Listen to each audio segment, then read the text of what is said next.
John Cunningham, and welcome to the Synergy Personal Development Channel.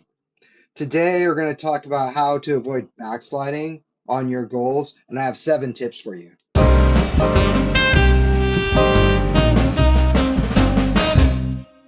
So, oftentimes at the beginning of the year, we make New Year's resolutions, but the problem sometimes with making New Year's resolutions is that this is a kind of a abstract or kind of false beginning of the year. I mean, some people think that January is the beginning of the year, right? But it's more likely that we consider like April or the beginning of spring as the start of the year, right? In North America, quite often September, right, seems like the beginning of the year. I mean, that's when school starts. People are going back to work after holidays, and they're really starting to buckle down on getting things done, right, for the rest of the year. So it doesn't really matter when you set your start of the year or when you start a goal. Like the idea is that you kind of build up some consistency so that you can continue to make some progress and get past the 3 days, the 3 months, right? That will actually have you on a good routine, right? In Japan, they say 3 days, 3 months, and 3 years as really being like what would you call it? As being like borders, right, or hurdles, right, that you have to pass, right, in order to keep going. We often find that we'll do something for a few days and then we'll backslide or we'll get busy and we don't get back to working on our goals. Or we'll get to the 3 month period and we're just starting to make some progress. And then we find that yeah, that we get busy and then like we throw everything away, right? And then when we're working on larger things, right, after 3 years, we're not seeing much progress, or we have set our expectations too high, and so then we kind of give up as well. So we want to get past that first step, right, where we tend to give up. Right, and one way that we can do that, and this is the first tip for you, is to create a good routine around your goal. So, for example, one of my goals this year is to produce 100 pieces of content. So, if there are 100 pieces of content I want to produce, and there are 52 weeks in a year, and I'll probably take a couple weeks off, that means that I need to produce about 2 pieces of content, right, every week. So whether that is an article on my blog, whether it is some content on Medium or something that's on LinkedIn, or even producing these videos, like something has to be going out every single week, right? And in reality, I need to be putting out at least 2 things, right, to get to my goal, right, of 100, and then hopefully exceed it by once I get into this pattern and I feel comfortable with a couple of things a week. Maybe I can put out another quick shot in one of the channels that I'm using, and then build that out past 100, and or also give me a buffer in case things go wrong, because things always go wrong. So yeah, so creating that routine and that foundation of a routine is really helpful. And if you're not getting on the routine right away, like don't fret it, right? Make like you give yourself a little bit of time to get that into your schedule, right? A couple of things, for example, for me this year that haven't gotten in my routine yet, but I'm still working on them is number one, more Japanese. My goal is to speak 15 minutes of Japanese every day or use Japanese for 15 minutes every day. And I don't really do that. I mean, maybe a couple times a week, I will incorporate some Japanese, but I know that I need to get that 15 minutes in. And so I'm working on how to do that, whether I'm creating some exercises or finding videos, right, to watch. And the same thing is true with playing guitar. Like, how do I get in that 15 minutes on guitar every day, right? And trying to figure out how that is. And then, like, if I can roll that in this month or next month, and it's still top of mind, right? Then I know that I'll make some progress in those areas. And if you can jump right in with those, for example, like I want to read 6 books this year, and I jump in and read for 20 minutes every day, I'm going to get to those 6 books. So, whatever it is that you have a goal for, make sure you're putting that in your schedule and that you're routinely doing it and you're ticking the box that you've made some progress. Right. The next thing is number two, to really go for some big goals. That, the bigger the goal that you go for, the better chance you have of attaining something that makes you happy. Right. What is it? What is it? Like Les Brown said, like shoot for the stars and shoot for the moon, and you'll end up around among the stars. Right. Yeah, that's really the idea is like the bigger thing that you go for, right, the better chance you have of finding some measurable success, right, that you can be proud of. So don't worry if you don't hit that 10x goal.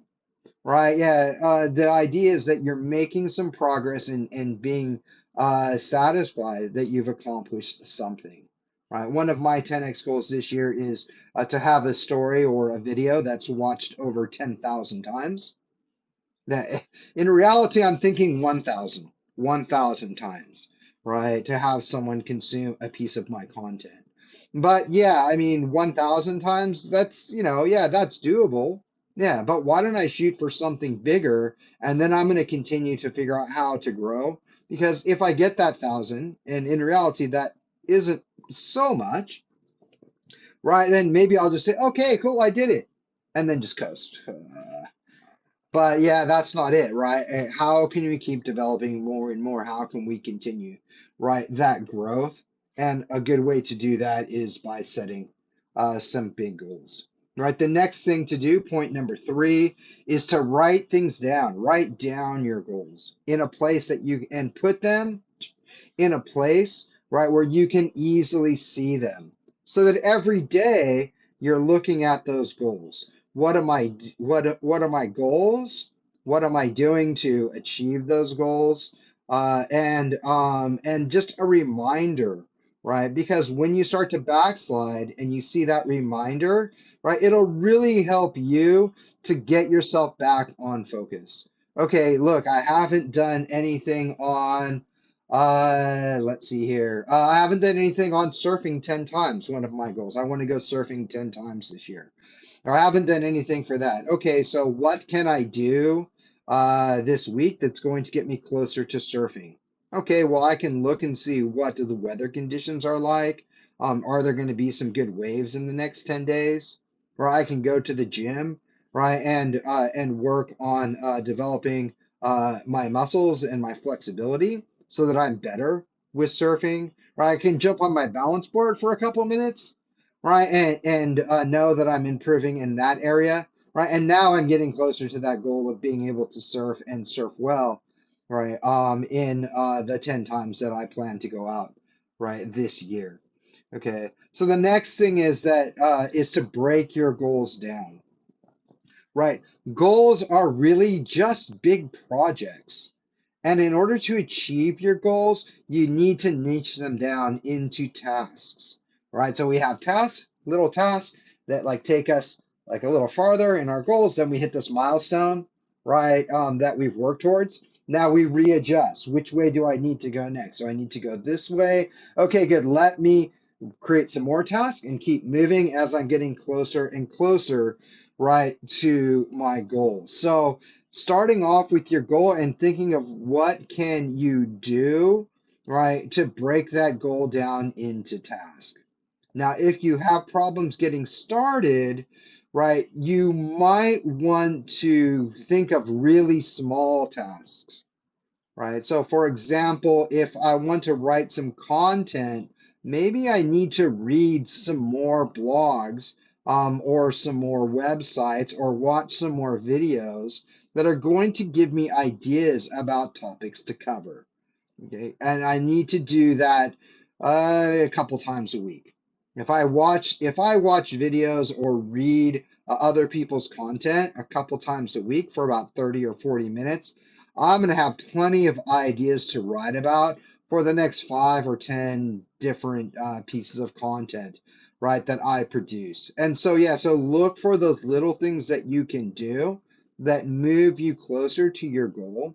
And then little by little, you jump into the things that are a little bit more difficult and then note your progress along the way.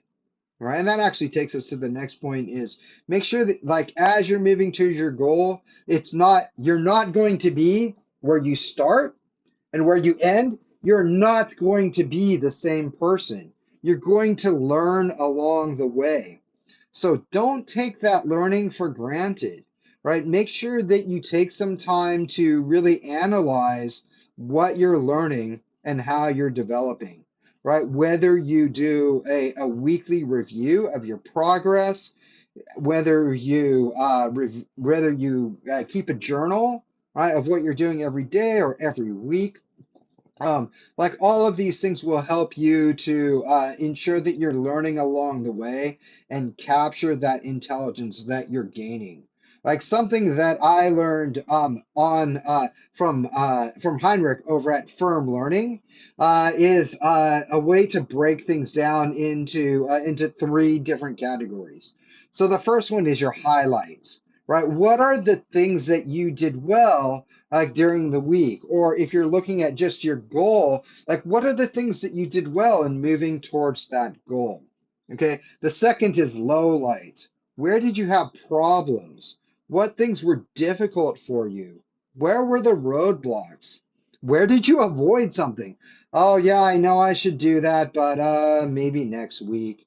Yeah, oh yeah, I'll get to it later. Like if those things are really limiting you from achieving your goals, like write those things down, keep track of those, right? Because we need to find ways to get over those barriers, which takes us to the third point, right? Which is what are your next steps? In order to get where you want to go, what's the next step that you have to take? Don't think 5 steps later, 6 steps later. I'm here. How do I get to here? We have to get to here. So, how do you get from here to here? Yeah, that's what you need to be thinking about in your next steps, right? As you're analyzing and working, you'll actually see things that help to fill in the gaps up higher, but keep track of those things because there's going to be a time that you need those, and you don't want to forget those great ideas that you've had as you're working towards your goals and you're really fighting hard to make some progress. So keep track of those, but really focus on what are the next one or two or three things. What things can I do in the next week to continue to move me forward towards my goals? And then the next point is to put your tasks on a schedule, right? If you're, for example, right, if you look at what you need to do next, right, and you start to put it on your schedule, for example, reading 30 minutes every day, I need to put that on my schedule. Maybe when I wake up in the morning, like I put 30 minutes on my schedule for reading, or before I go to bed, or like wherever you naturally have a gap, it might be a good place to put a thing on your schedule.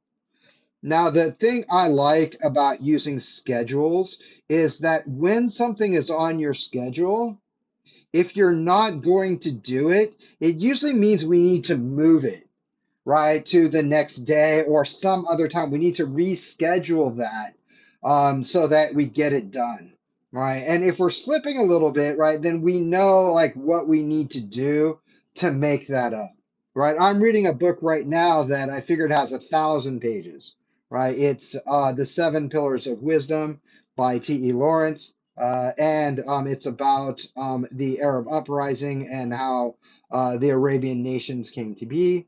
A really interesting book based in the basis for my favorite movie, Lawrence of Arabia. But like when I downloaded it in Kindle, it said this book is 30 hours long. How do you get through a 30-hour long book? Well, my idea is to try and get through about a Kindle rated an hour a day. So I have on my schedule, like 19. Today I should be to 19 hours. Tomorrow I should be to 18 hours. The next I do 17 hours. But if I don't get there, like right now, I think I'm about 2 hours or 2 days behind schedule. Like I just keep plugging along at that 2 hour pace. And I know I'm still getting towards the end of the book, although it might not be on the deadline that I initially intended. Right, might not be on the deadline I initially intended, but I will get there. And there may be times that I actually spend more time reading, and so that I will get caught up, right? So the idea is put these things in your schedule, right, and make sure that you're getting stuff done.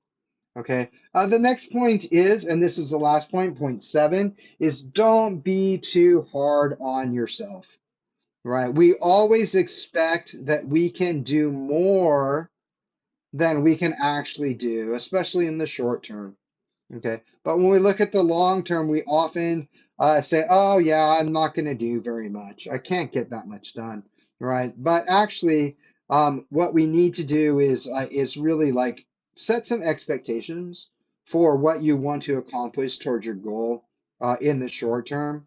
And if you start to backslide, just like take some time to analyze what you can do to get back on track, right? Don't beat yourself up for making mistakes or for things taking longer than you think. Yeah, just get back on that horse, right? Start riding and start working towards your goal, right? In this way, right, you're going to find that you make some progress. And even if you take some time off from your goal, then it's going to be easier for you to get back on and then to readjust yourself so that you're getting close to your goal. I mean, remember, right, if we're shooting for really huge goals, that are out there, right? We might not hit those, but we're going to hit something that makes us better tomorrow than we were today. And that's the key point. Okay, so let's review these 7 tips for avoiding backsliding. All right, so the first one is to use routines to create a foundation for your goals, right? So create routines that allow you to do things on a regular basis moving forward towards your goal. Okay, the second one is go for big goals. Whatever you think your goal is, right? Grant Cardone says 10x it, right? Yeah, so make your goal really huge, right? Push it out there farther because you can go farther than you think you can if you just give yourself a little bit of space and credit, right? And then the other thing with that is that you're not, once you hit this easy goal, right, you might give up where you could actually probably achieve a bit more. Point number 3 is write down your goals, right, and display them in a place where you can see them, right? This will give you motivation to continue working on your goals. And when you backslide or you forget about those goals for a little bit, right, it'll help you get back into them. Okay, so point number 4 is to break your goals down, right, into tasks. Remember, goals are big projects, and the tasks are the little things that help us to get there. We might celebrate a huge win in achieving a goal, but it's those little things along the way that make our success. Okay, point number 5 is to learn along the way, right, and to document that learning.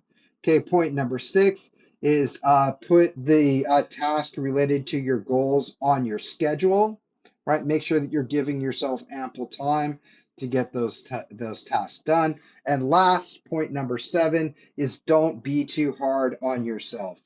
I want to see you succeed. And the way that you're going to succeed is by having a little bit of courage, thinking that you can, and taking little tiny steps every day.